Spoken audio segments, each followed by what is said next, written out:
So I wanted to talk to you a little bit today about transgender people and just some basic information to know about people who identify as transgender or gender variant or gender non-conforming.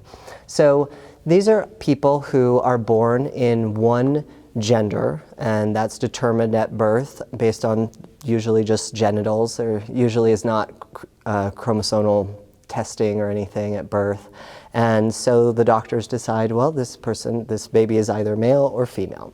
And later in life, usually around ages 3 and 4, the transgender or gender non-conforming child will usually start displaying attributes of the opposite gender. So this is something that happens very early in life. And my personal story is I grew up with my cousins and an older sister. So there were 4 of us. And my cousin who was closest in age to me is a boy. And so the 2 of us would just play just like boys would. And a lot of the games that we would play, like Cowboys and He-Man, and we would play with Legos and things that were a little more typically masculine in the early 80s. And so it really wasn't too surprising much later in life when I started to feel that there was some incongruence between my mind and my body. And this is common of a lot of transgender people, but everyone's story is a little bit different. So a lot of what I'm saying today are just some generalizations. And so what will happen through typically what is ultimately a spiritual exploration of that great question that we're all really asking ourselves, which is, who am I?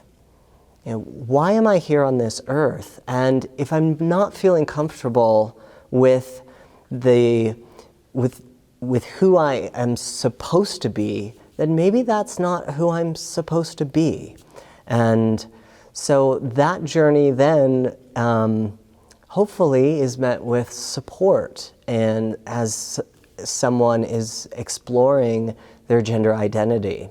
For me, I decided to go with some hormones, and so taking masculinizing hormones, and that has just helped me to feel a lot more comfortable in my body.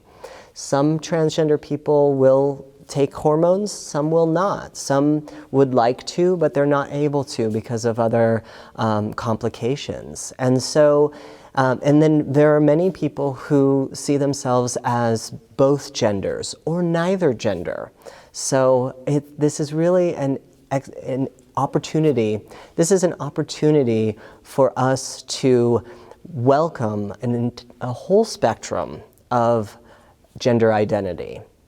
And so in working, in meeting people, so in your daily lives, when you're meeting people who are gender non-conforming, it's very important as an ally to ask.